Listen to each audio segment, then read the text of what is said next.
How to create video game tracker on Microsoft Excel app. Hello guys, in today's video I'm going to show you how to create video game tracker on Excel easy and fast. So all what you have to do, go to Microsoft Excel, go to the top corner, click on this plus icon and it will take you to this page. Now scroll down until you find video game tracker, and here is it right here. It's the last one.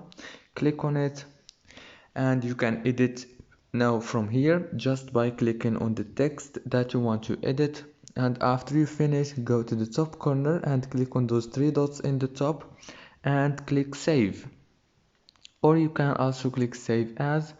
And don't forget to like and subscribe, and thank you so much for watching this video until the end. See you later, and thank you so much. See you later.